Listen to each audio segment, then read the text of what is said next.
जी, सब अपने बंदे ही हैं।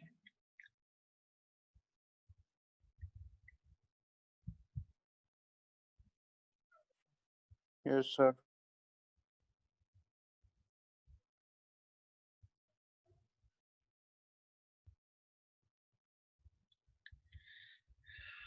अच्छा, तो डेट वो डेट है जिस पे आपको पेमेंट मिलती है। इंस्ट्रूमेंट आप तब तक होल्ड करके रखना चाह रहे हैं, और आपको ऑब्वियसली तब तक फिर ये है कि इंटरेस्ट पेमेंट्स या जो भी हैं वो आपको मिलती रहेंगी। तो अगर इस किस्म की कंडीशन है तो इसको बिजनेस मॉडल कहेंगे। इस टेस्ट को, इस कंडीशन को बिजनेस मॉडल टेस्ट कहेंगे। और ये कंडीशन अगर आप फुलफिल कर रहे हैं कि आपने पेमेंट डेट तक, आखिरी दिन तक आपने जिस जगह इन्वेस्टमेंट की हुई है आप उसको होल्ड करके रखना चाह रहे हैं, तो आप ऐसी इन्वेस्टमेंट को, ऐसे इंस्ट्रूमेंट को अमोर्टाइज्ड कॉस्ट कहेंगे। और ये नाम बता देगा कि आपने ये जो इन्वेस्टमेंट की हुई है ये डेट इंस्ट्रूमेंट में की हुई है। सेकंड जो इसमें कंडीशन है या जो टेस्ट है वो कहलाता है contractual cash flow test, contractual cash flow characteristics test.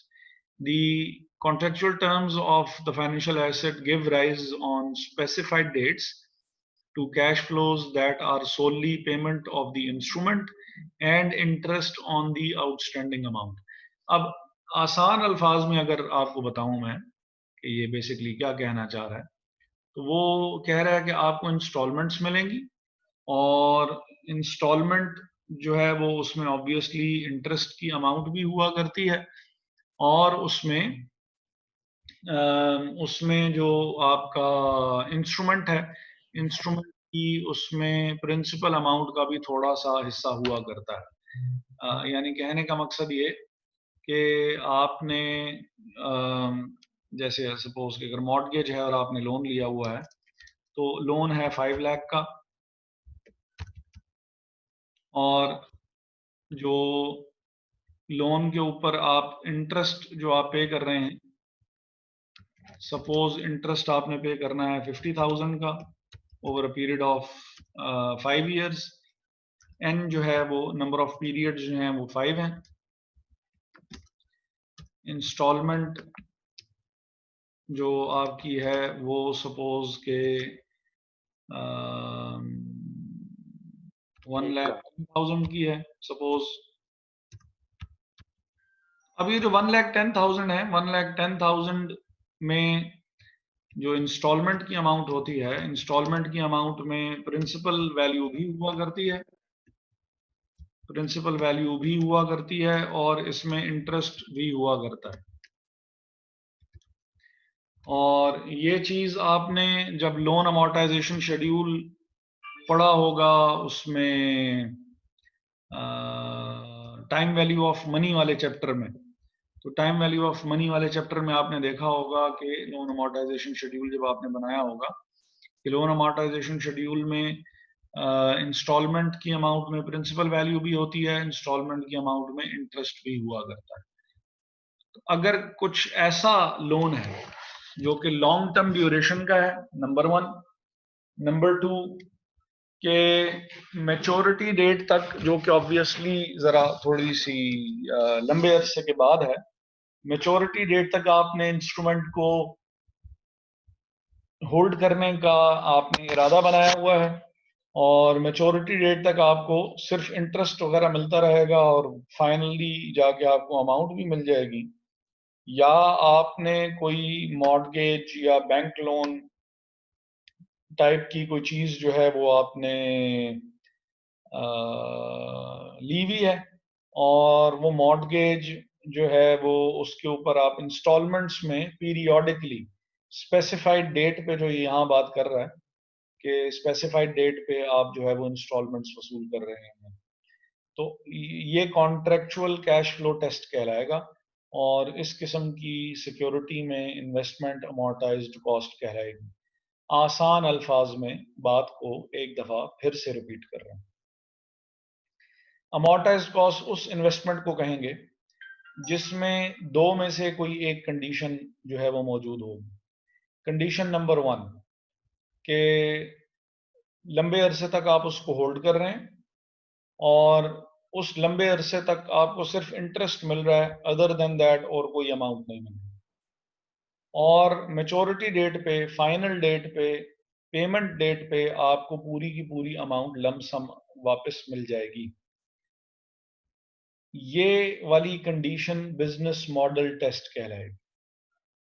Condition जो दूसरी है उसको हम contractual cash flow characteristics test कह रहे हैं। इसमें वो वाली इन्वेस्टमेंट शामिल होगी जो कि लोन की सूरत में है, और लोन क्योंकि एक स्पेसिफाइड डेट पे आपको उसकी इंस्टॉलमेंट मिलती है और इंस्टॉलमेंट्स के थ्रू आपका पूरा का पूरा लोन ख़त्म होता है, तो इसमें भी इंस्टॉलमेंट्स के थ्रू लोन सारा ख़त्म हो रहा होगा।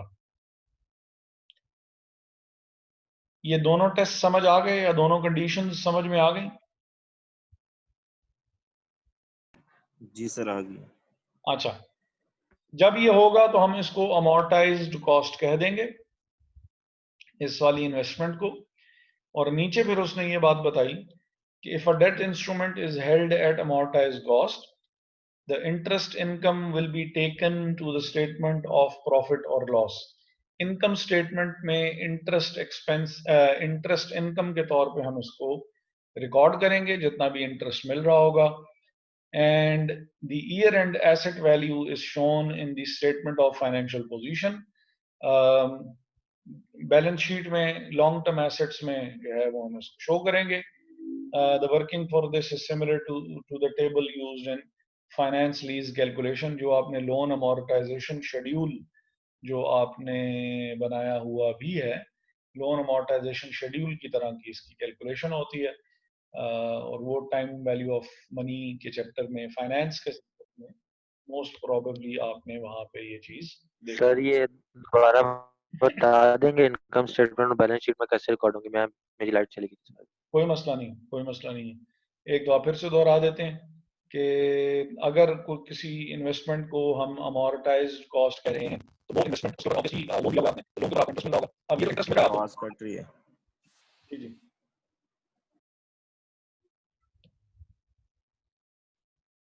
तैयब आपको आवाज, तैयब ने, अब्दुल्ला ने पूछा था। अब्दुल्ला आवाज आ रही है मेरी? सर नहीं आ रही, नहीं? कट रही थी। अच्छा, अब आ रही है कि नहीं आ रही? अब आ रही है सर। अच्छा, इंटरेस्ट को एज एन इनकम रिकॉर्ड करेंगे इनकम स्टेटमेंट में, क्योंकि हमने लोन दिया हुआ है तो इंटरेस्ट हमें उसके ऊपर मिलेगा। और बैलेंस शीट में लॉन्ग टर्म, बैलेंस शीट में लॉन्ग टर्म एसेट्स में ये शो किया जाएगा।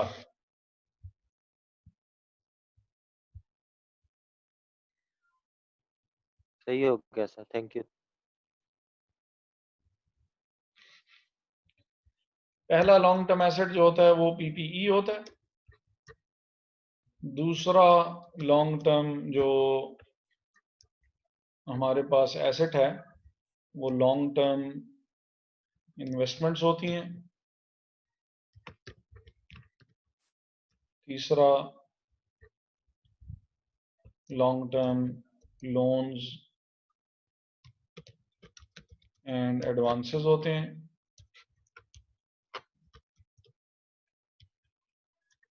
चौथा लॉन्ग टर्म एसेट हमारे पास long term deposits, prepayments and deferred cost होती है। तो ये यहाँ पे शो किया जाएगा और अमोर्टाइज्ड कॉस्ट के नाम से शो होगा।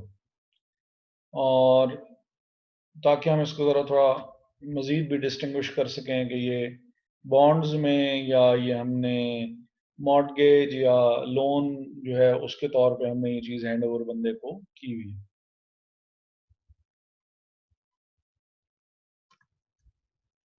ठीक है, और इसका जो इंटरेस्ट होगा वो इनकम स्टेटमेंट में शो किया जाएगा। कंडीशंस इन दो में से कोई उसको एक पूरी करनी पड़ेगी। अगर तो बॉन्ड है तो वो ये बिजनेस मॉडल टेस्ट क्लियर कर लेगा, बिजनेस मॉडल टेस्ट वाली कंडीशन, और अगर वो कोई मॉर्गेज या कोई लोन टाइप की चीज़ है तो फिर वो कॉन्ट्रेक्चुअल कैश फ्लो टेस्ट जो है ये क्लियर कर लेगा, हम उसको अमोर्टाइज्ड कॉस्ट कह देंगे। अगर सिचुएशन इस किस्म की नहीं है, अगर सिचुएशन इस किस्म की नहीं है तो दूसरी पोजीशन फिर हमारे पास जो रह जाती है वो fair value through other comprehensive income कहलाती है। और fair value through other comprehensive income जो है इसमें भी दो कंडीशंस में से कोई एक कंडीशन उसको पूरी करनी पड़ेगी। जो पहली कंडीशन है सर जी जी सर जी जी ये भी मेच्योरिटी डेट तक रखनी पड़ेगी सर, ये लॉन्ग टर्म में कहेंगे इसको भी?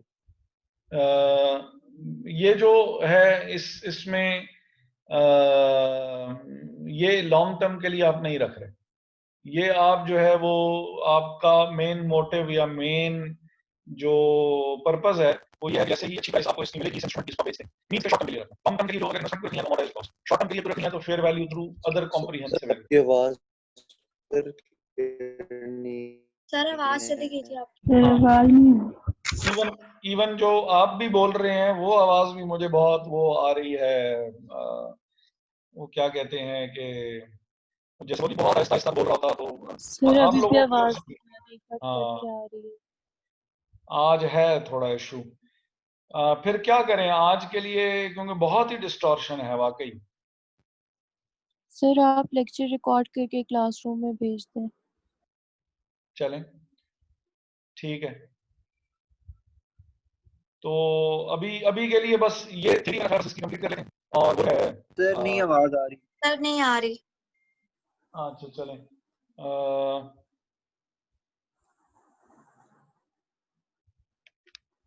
आज के लिए फिर रहने ना दें। नहीं जी सर सर। आप भेज दें सर, लेक्चर रिकॉर्ड कर दें।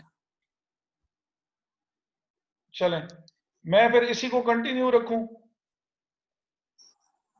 जी इसी तरह कर। जी sir, fair value through comprehensive. चलें अब इस तरह कर लेते हैं, आप लोग अगर ज्वाइन रखना चाहें तो आप लोग रख लें, और अगर आप ज्वाइन नहीं रखना चाहते और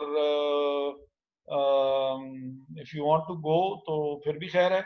मैं इसको इस तरह करता हूं कि कंटिन्यू करता हूं इस बात को यहीं से आगे, और ये फिर लेक्चर जो है वो फिर मैं आपके उसमें अपलोड कर दूंगा गूगल क्लासरूम पे।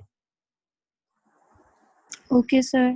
कोशिश करूंगा कि हम बहुत ज़्यादा आगे ना चले जाएं, कि ये ना हो कि फिर वो नेक्स्ट लेक्चर में आप लोगों को वो हो रही हो कि ये अब हमने सॉल्व कैसे करना या इसको हमने वो करना कैसे। लेकिन प्लीज़ फिर बाकी क्लास फेलोज से कह दीजिएगा कि वो इस लेक्चर को जो है वो सुन भी लें। और आज लोग आए हुए भी बहुत कम हैं, ये क्या वजह है?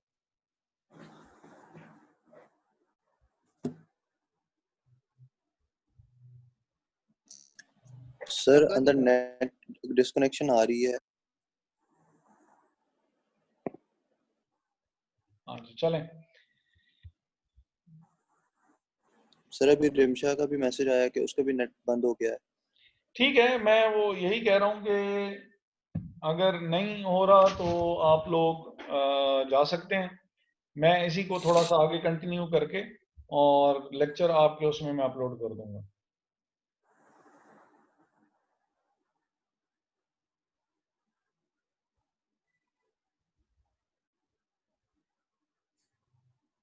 ठीक है सर।